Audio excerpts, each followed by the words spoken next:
Damn it. ఏంటిటా కుండబద్దలు కొడతా అత్త. నమస్కారం, కుండబద్దల ప్రేక్షకులకి స్వాగతం. నేను గౌతమ్ కాటా. ఈ వీడియోలో నేను మీతో చెప్పాలనుకునే అంశం వైకుంఠ ఏకాదశి సందర్భంగా వైకుంఠ ద్వార దర్శనం కోసం జారీ చేయబడే టోకెన్ల కౌంటర్ వద్ద జరిగిన తొక్కిసలాట కావచ్చు, మరణాలు కావచ్చు, తిరుపతిలో జరిగిన ఈ ఘటన వెనుకున్న అసలు కథా కమామీసి ఏమిటి, నిజంగా దీనికి బాధ్యులు ఎవరు, ఎందుకు ఇలా జరిగింది, ఎప్పుడూ జరగంది ఇప్పుడే ఎందుకు జరిగింది అనేది ఈ వీడియోలో నేను పూర్తిగా వివరించబోతూ ఉన్నాను. ఈ వీడియో నచ్చితే కనుక ఖచ్చితంగా లైక్ చేయండి, మరో 10 మందికి షేర్ చేయండి. ఇక ప్రతి సంవత్సరం లాగానే ఈ సంవత్సరం కూడా వైకుంఠ ఏకాదశి సందర్భంగా వైకుంఠ ద్వార దర్శనం కోసం టోకెన్లు జారీ చేసే కౌంటర్లు పెట్టడం జరిగింది. ఈ కౌంటర్లు దగ్గర జరిగిన తొక్కిసలాట కావచ్చు, అసలు ఆ తొక్కిసలాట జరగటానికి గల కారణం ఏమిటి అనంటే అధికారుల వైఫల్యం అని టీటీడీ చైర్మన్ బిఆర్ నాయుడు చెప్పిండొచ్చు, లేకపోతే మరి రాజకీయపరమైన ఆరోపణలు చేయటానికి అసలు ఈ విధానాన్ని మొత్తాన్ని జగన్మోహన్ రెడ్డి మార్చి పడేశాడు కాబట్టి గతంలో నుంచి ఇది వస్తూ ఉంటే ఇప్పుడు మనం మారిస్తే కనుక ప్రజల్లోంచి వ్యతిరేకత వస్తుందేమో, కానీ దీనికి కట్టుదిట్టమైన ఏర్పాట్లు చేసి ఇదే విధానాన్ని కొనసాగిద్దాం అని ఈ సంవత్సరం కూడా ఈ కౌంటర్లో పెడితే అందులో ఇష్యూ చేయబోయే టోకెన్ల కంటే ముందుగానే ఓ పెద్ద తొక్కిసలాట జరగటం, అందులో ఒక మహిళ స్పృహ తప్పి పడిపోతే ఆవిడ్ని బయటకు తీసుకురావటానికి గేట్లు ఓపెన్ చేయగానే జనాలందరూ వచ్చి మీద పడిపోయారు. అందులో తొక్కిసలాట జరిగి ఒక 5 మరణాలు సంభవించాయి. ఈ రకమైన వార్తలన్నీ కూడా బయటకు రావటం జరిగింది.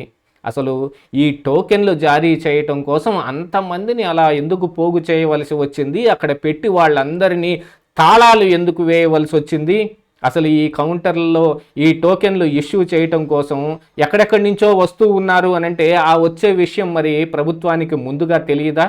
కర్ణాటక నుంచి వస్తున్నారు, మహారాష్ట్ర నుంచి వస్తున్నారు అనంటే మరి దేవుడు ఎవరు ఒక భాష కానీ ఒక ప్రాంతానికి కానీ సొంతం కాదు. దేవుడు సర్వం హిందూ మతం ఆచరించే వాళ్ళందరికీ సొంతం. అసలు అందున తిరుమలకి ఇప్పుడే కొత్తగా కర్ణాటక నుంచో మహారాష్ట్ర నుంచో భక్తులు రావడం లేదు, అనాది కాలం నుంచి జరుగుతున్న వ్యవహారమే, ఎప్పటి నుంచో జరుగుతూనే ఉంది. కానీ తొక్కిసలాట జరిగినప్పుడు కారణాలు ఎంచుకునే దాని మీదట, ఒకళ్ళ మీదకి ఒకళ్ళు ఈ నెపాన్ని నెట్టివేసుకునే దాని మీదట ఇలాంటి వ్యవహారాలన్నీ బయటకు రావటం మొదలుపెట్టాయి. దీంతో పాటుగా ఇప్పుడు అధికార మార్పిడి జరిగి కూటమి అధికారంలోకి వచ్చిన తర్వాత మొట్టమొదటిసారిగా ఈ వైకుంఠ ఏకాదశి సందర్భంగా ఈ టోకెన్లు ఇష్యూ చేస్తూ ఉన్నారు. దీనికి కూడా కొత్త పాలక మండలి, ఈ కూటమి ప్రభుత్వం ఏర్పాటు చేసిన బిఆర్ నాయుడు నేతృత్వంలో ఉన్న ఈ పాలక మండలి ఇప్పుడు ఈ టోకెన్లు ఇష్యూ చేయటం కానీ, ఈ భద్రతని కట్టుదిట్టంగా ఏర్పాటు చేయటం కానీ, ఇవన్నీ బాధ్యతలు బిఆర్ నాయుడు పైన ఉన్నాయి. రామచంద్ర యాదవ్, అదే బీసీవై పార్టీ అధ్యక్షుడు రామచంద్ర యాదవ్ చెప్పినట్టు మరి ఇప్పుడు బిఆర్ నాయుడు రాజీనామా చేయాలా? బాధ్యత మొత్తం ఆయన మీదే ఉంటుందా? ప్రభుత్వం ఎటువంటి నిర్ణయం తీసుకోబోతోంది? ఆల్రెడీ ఈ జరిగిన ఘటన మీద ఇప్పుడు ప్రతిపక్ష నాయకులు మరి ఇప్పుడు జగన్మోహన్ రెడ్డి ఆబ్వియస్లీ మరి ఇప్పుడు అధికారంలో వీళ్ళు ఉన్నారు, వీళ్ళ హయాంలో జరిగింది కాబట్టి వీళ్ళదే తప్పు అని అంటారు. కానీ వీళ్ళు కూడా గతంలో జగన్మోహన్ రెడ్డి చేసిన పని కారణంగానే అసలు ఈ ఏకాదశి రోజున ద్వాదశి రోజున 2 రోజులు మాత్రమే దర్శనం ఉంటుంది, నేనేదో చాలామందికి దర్శనాలు కల్పించడం కోసం అని చెప్పి 10 రోజులుగా పాటు దాన్ని వెసులుబాటు చేసుకుని చాలామందికి కల్పించాను చూడండి, హిందువుల మనోభావాలను దృష్టిలో పెట్టుకొని నేను ఎలాంటి నిర్ణయాలు తీసుకున్నానో అని జగన్మోహన్ రెడ్డి ఇలాంటి కౌంటర్ సిస్టమ్ ఒకటి పెట్టడం, ఈ టోకెన్లు జారీ చేయటం అనేది ఆయనే పెట్టాడు. ఇప్పుడు మేము కూడా దాన్నే పాటించవలసి వచ్చింది అని అంటే చాలా విషయాల్లో జగన్మోహన్ రెడ్డి చేసిన పనులన్నింటినీ వీళ్ళు తీసి పక్కన పెట్టేసి వీళ్ళు కొత్తగా వేరొక విధానాన్ని తీసుకొచ్చి ఆ రకమైన పద్ధతిలోనే వీళ్ళు ముందుకెళ్తూ ఉన్నారు. మరి ఈ విషయంలో అలాంటిది ఎందుకు జరగలేదు? లేదు, ఇలాంటిదే ఒక పద్ధతిని మీరు కూడా ఫాలో అవ్వదలుచుకున్నప్పుడు దీనికి కావలసిన కట్టుదిట్టమైన భద్రతా ఏర్పాట్లు కానీ, టోకెన్ జారీ చేసే విషయంలో ఎక్కడెక్కడి నుంచో ప్రజలు వస్తారని మీకు ఖచ్చితంగా తెలుసు. అలా తెలియనిదేం కాదు, ఏదో ఈ ఉన్నట్టుండి ఈ సంవత్సరమే క్రౌడ్ పెరిగిపోవటం ఏం కాదు. ఇది గతంలో కూడా అంటే జగన్మోహన్ రెడ్డి హయాంలో కూడా 2-3 సంవత్సరాలు ఎలాగనే తొక్కిసలాట జరిగింది అనే దాన్ని కూడా ఎత్తి చూపిస్తూ ఉన్నారు ఇప్పుడు అధికారంలో ఉన్నవాళ్ళు.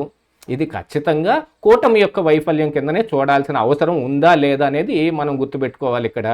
మళ్ళీ చంద్రబాబు నాయుడిని విమర్శిస్తున్నారనో, రాజకీయపరమైన విమర్శలకు మళ్ళీ దేవుణ్ణి వాడుతున్నారు అని అంటే ఇక్కడ జరుగుతుందంతా కూడా మళ్ళీ రాజకీయమే. ఇలాంటి దీంట్లో మరి ఈ తొక్కిసలాట జరగటం అని అంటే మరి మానవీయ కోణంలో చూస్తే గనుక ఏదైనా ఒక సెలబ్రిటీయో, ఈ అధికార పార్టీ నాయకులు, లేదు కేంద్రంలో అధికారంలో ఉన్న మంత్రులు, వీళ్ళు వచ్చినప్పుడు మంచి ఏర్పాట్లు చేసి బాగానే దగ్గరుండి తీసుకెళ్తూ ఉన్నారు.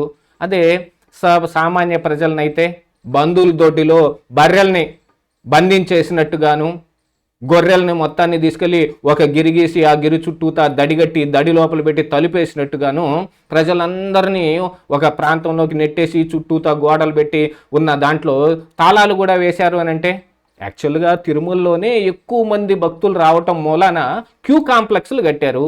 ఆ క్యూ కాంప్లెక్స్లో కూడా చుట్టూతా ఐరన్ ఫెన్సింగ్లు, కట్టుదిట్టమైన ఏర్పాట్లు చేసి లోపలికి జనాలను పెట్టేసి తాళం వేసి పడేస్తారు. ఇది చాలా కాలం నుంచి జరుగుతుంది. జగన్మోహన్ రెడ్డి వచ్చి కొత్తగా చేసిందేం కాదు. ఈ క్యూ కాంప్లెక్స్ కట్టిన కాడి నుంచి జనాల్ని బంధువుల దొడ్డులో బర్రెల్ని పెట్టినట్టు పెట్టి తాళాలు వేయటం జరుగుతుంది. కానీ అక్కడ కొంత వెసులుబాటు ఉంది. మరి అక్కడ మరి స్నానాలకో, టాయిలెట్కి వెళ్ళటానికో కొన్ని ఏర్పాట్లన్నీ చేయబడ్డాయి. కానీ మరి ఈ క్యూ కౌంటర్ల దగ్గర ఇలాంటి ఏర్పాట్లు ఏమీ లేకుండా పొద్దుటి నుంచి జనాన్ని అలా పెట్టేసి తాళం వేసి పాడేస్తే మరి వాళ్ళకి అన్నపానీయాలు ఎలాగా, మరి కాలకృత్యాలు తీసుకునేది ఎలాగా, మరి నేచర్ కాల్స్ ఉంటుంది. మరి ఎవరికైనా సరే అన్ని రకాలైన ఇవి ఉంటాయి కాబట్టి వాళ్ళు ఆ పనులను చేసుకోవడానికి కావలసిన వెసులుబాటు ఏం కల్పించకుండా అక్కడ కట్టుదిట్టమైన ఏర్పాట్లు చేశారు అని అంటే పోలీసులను తీసుకెళ్ళి 10 మందిని అక్కడ నుంచోబెడితే కట్టుదిట్టమైన ఏర్పాట్లు జరిగినట్ట. ఇలాంటి మరి కనీసం టెంపరీ టాయిలెట్లన్నా ఏర్పాటు చేయటం ఏమన్నా జరిగిందా? అలాగా ఒక క్రౌడ్ని తీసుకొచ్చి ఒక చోట గంటల పాటు అలాగనే వాళ్ళని స్ట్రాగ్నేట్ చేసి పెడితే మరి అందులో నుంచి ఇలాంటి తొక్కిసలాట్లే జరుగుతాయి. ఆఫ్టర్ ఆల్ సినిమా టిక్కెట్ల కోసం కూడా క్యూ లైనుల్లో ఎంత పెద్ద ఇది జరుగుతుంది. సినిమా హీరోని చూడటానికి మొన్న అల్లు అర్జున్ విషయంలో కూడా చూసాం. అలాగనే ఒక తొక్కిసలాట జరిగి ఒక యువత మరణించింది, పిల్లవాడు చావు బతుకుల్లో ఉన్నాడు. ఏదో రామ్ గోపాల్ వర్మ ఇదే అదునుగా చూసుకొని ఒక ట్వీట్ చేసినట్టు మరి ఇలాగా ఒక ఘటన జరిగితే హీరోని బాధ్యుని చేసి అరెస్ట్ చేశారు కదా, ఇప్పుడేంటి దేవుణ్ణి అరెస్ట్ చేస్తారా అని అడిగితే దేవుణ్ణి అరెస్ట్ చేయగలిగినంత మొనగాడు ఎవడు లేకపోవచ్చేమో కానీ మరి ఇక్కడ బాధ్యులైన వాళ్ళని ఖచ్చితంగా అరెస్ట్ చేసి తీరాల్సిందే. ఎందుకు జరుగుతోంది ఇలాగా? ఈ ప్రభుత్వంలో కానీ ఎవరైనా సరే ప్రభుత్వంలోకి అధికారంలోకి వచ్చిన వాళ్ళందరూ ప్రజలని ఏమాత్రం పట్టించుకోవటం లేదు అని అనటానికి ఇలాంటి ఘటనలే గట్టిగా ఉపయోగపడతాయి కదా. దీనికి మొత్తం బాధ్యత ఎవరు వహించాలి అని అంటే పాలక మండలికి చైర్మన్గా ఉన్నట్టు బిఆర్ నాయుడు కానీ, లేదు ఇప్పుడు కూటమిలో అధికారంలో సీఎం పోస్టులో ఉన్న చంద్రబాబు నాయుడు కానీ ఖచ్చితంగా వహించి తీరాల్సిందే. ఎందుకు? ఇలాంటిది ఒక ఘటన జరిగింది కాబట్టి. జరగనప్పుడు అందరూ బాగానే ఉంటారు. తొక్కిసలాట జరిగినా కూడా ఎటువంటి మరణం సంభవించకపోయినా దాన్ని పెద్ద మ్యాటర్ కింద తీసుకోరు. కానీ ఈ రోజున 5-6 చనిపోయిన ఈ మ్యాటర్ని ఏ రకంగా చూడాలి అని అంటే కనుక ఖచ్చితంగా వాళ్ళు బాధ్యత వహించి తీరాల్సిందే. దీని మీద జరగాల్సినవి జరిపించి తీరాల్సిందే. ఇదే ఈరోజు కుండబద్దలు.